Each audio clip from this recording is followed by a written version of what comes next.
dong. Oke, mari kita belajar bersama tentang teks narasi. Nah, sebelum kita belajar, ada beberapa peraturan di dalam kelas ataupun peraturan selama kita mengikuti pembelajaran. Yang pertama ini adalah peraturan yang tidak boleh terlupakan. Yang pertama apa? Tidak boleh tidur. Tidak boleh bermalas atau tidur di jam pelajaran. Kenapa tidak boleh bermalas-malasan? Mengganggu jam pelajaran. Yang pertama, kedua, kita tidak boleh bermalas-malasan atau tidur di kelas. Karena kalau kita tidur, otomatis ilmu yang dipelajari guru, pembelajaran dipelajari itu tidak akan masuk ke dalam otak. Yang kedua apa? Tidak boleh berisik. Tidak boleh berisik. Kenapa tidak boleh berisik? Karena mengganggu pembelajaran teman yang lain. Dan yang ketiga ini adalah hal yang boleh dilakukan kalau dalam pembelajaran. Yang pertama apa? Semangat. Jadi semangat itu harus terus tertanam dalam diri agar ilmu yang kita pelajari itu cepat masuk di dalam otak. Kemudian juga berpartisipasi aktif. Maksudnya apa? Ketika ada pertanyaan yang diajukan, kalian boleh menjawab terserah itu benar atau salah. Yang penting kalian berani untuk menunjukkan jawaban atau pendapat kalian. Kemudian yang ketiga adalah memperhatikan ketika guru menjelaskan materi di depan. Nah, ini paling penting ketika seorang atau guru tempat itu lagi sedang presentasi atau menjelaskan sesuatu hal yang depan, kalau diperhatikan dihargai ya. Oke, itu beberapa peraturan yang harus kita lakukan di dalam belajar. Sudah materi tentang teks narasi. Ada yang baca? Ya Pak. Oke, silakan. Secara singkat, teks narasi adalah teks yang menceritakan sebuah peristiwa secara berurutan dan bisa berupa fiksi, imajinasi, atau non-fiksi.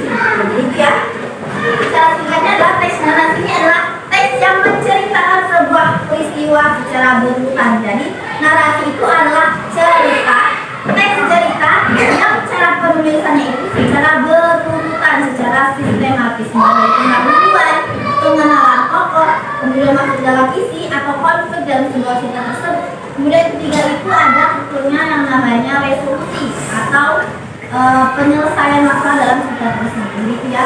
Singkatnya adalah teks narasi adalah teks cerita yang ditulis secara berurutan. Nah, itu ya singkatnya teks narasi.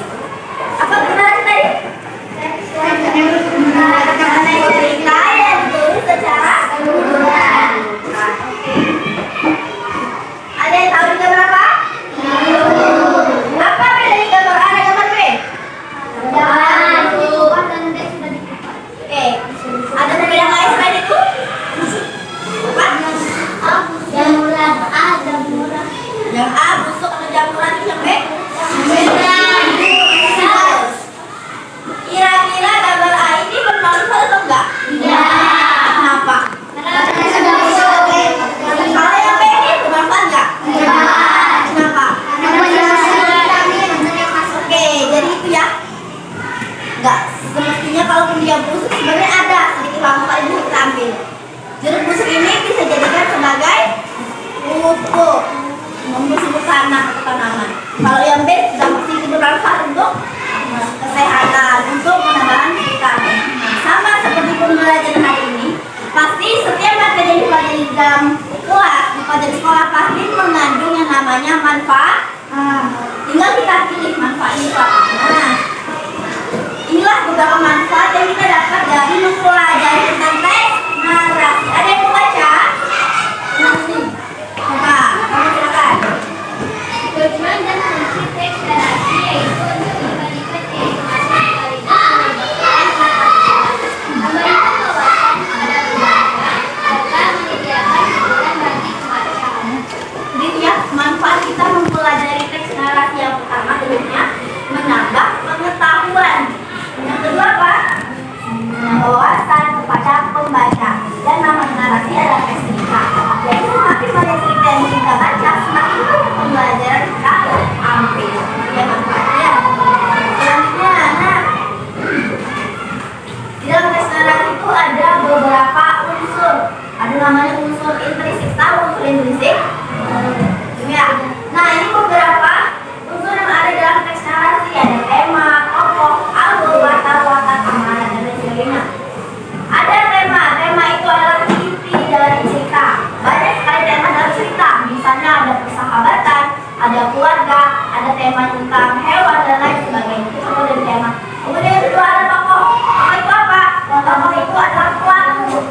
orang-orang yang ada dalam sebuah cerita tersebut. Kemudian yang ketiga ada alur. Alur itu apa sih? Nah, ini alur itu adalah jalan cerita. Urutan cerita ya, urutan cerita. Ada namanya alur maju. Alur maju itu berarti urutannya dari awal sampai akhir secara berulang. Kemudian alur mundur. Alur mundur itu adalah cerita yang mempunyai alur mengulas masa lalu. Misalnya cerita ini cerita sejarah misalnya. Nah, itu menggunakan alur mundur. Kemudian ada alur gabungan atau alur maju mundur. Nah, sama alur mundur itu berarti dalam ceritanya memiliki alur dia ada masa depannya, terus ada pengulangan cerita di masa lalu. Kemudian yang ketiga ada baca nggak yang keempat digunakan? Baca. Latar tempat, latar waktu, dan latar suasana.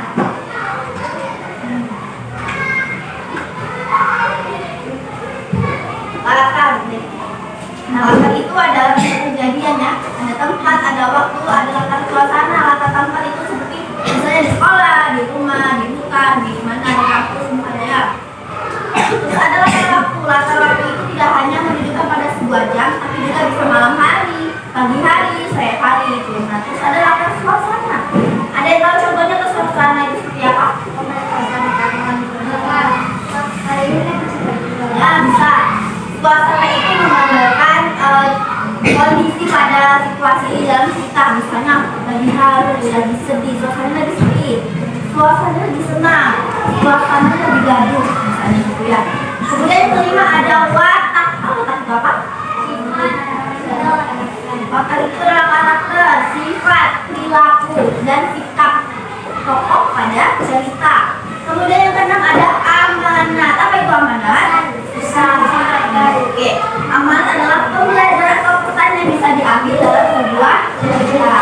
Jadi dia beberapa unsur dari teks narasi. Selanjutnya setelah unsur ada namanya struktur teks. Nah, seperti yang dibilang tadi bahwasanya teks narasi adalah teks cerita yang ditulis secara berurutan sesuai dengan struktur. Struktur yang pertama ada namanya orientasi atau pendahuluan. Di orientasi ini berisi tentang pengenalan tokoh, latar waktu, dan konflik. Ada yang tahu konflik itu apa? Konflik itu adalah permasalahan pada cerita. Kemudian unsur yang kedua ada komplikasi. Berisi hubungan sebab akibat sehingga suatu permasalahan hingga masalah tersebut memuncak. Nah, bagian komplikasi inilah isi dalam sebuah cerita itu dimunculkan. Kemudian yang ketiga atau yang terakhir ada resolusi. Berisi penyelesaian masalah pada konflik pada cerita tersebut. Nah, ada tiga ya struktur narasi. Oke, sampai sini paham? Paham? Ada nggak yang udah naik? Apa kalau udah naik? Ada nggak yang kurang paham? Pasti nggak paham sama yang tadi. Yang tanya? Enggak? Tidak paham ya? Boleh kita lanjut? Boleh. Untuk lebih pahamnya, Ibu mau memberikan sebuah contoh video. Kalau langsung ke teks, sepertinya nggak bisa ya. Jadi kita akan menonton video dongeng. Nanti anak-anak Ibu silakan tonton dongeng itu dengan baik, dicermati, disimak kira-kira cerita itu mencerita tentang apa.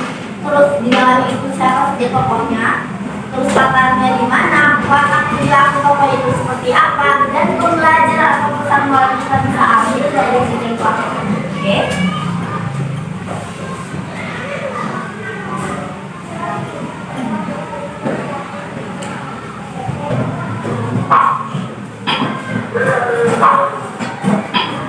Di sebuah desa kecil, hiduplah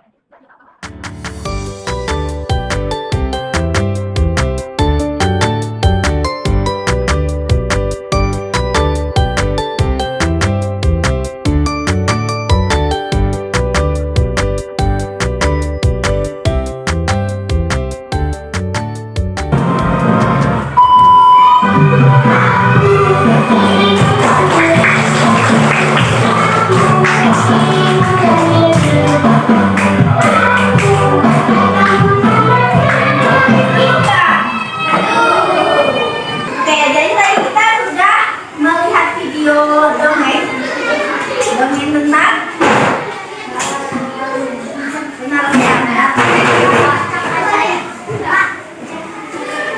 Jadi selanjutnya kita harus tahu kira-kira apa sih yang bisa kita ambil dari tadi. Mari kita mulai kembali.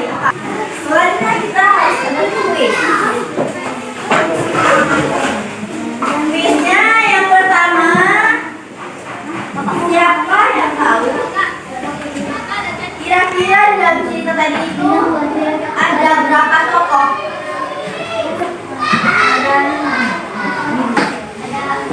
Ada 4, siapa aja?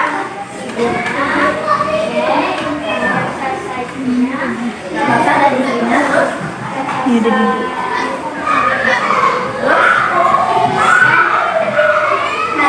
Oke, ada lagi satu lagi. Sapi ya, oke itu adalah tokoh yang ada dalam cerita tadi. Apa judul cerita tadi? Jack dan pohon kacang ajaib. Nah, kita sudah tahu tadi tokoh-tokohnya. Bagaimana dengan karakter tokohnya?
Tidak boleh mencuri barang yang punya orang lain. Tidak boleh mencuri, tidak boleh mengambil hak orang lain. Tidak boleh serakah ya. Tidak boleh salah lagi. Tidak boleh mencuri dan bekerja keras. Harus bekerja keras. Ada lagi? Apa? Tidak boleh mengambil hak orang. Tidak boleh mengambil hak orang. Ada lagi?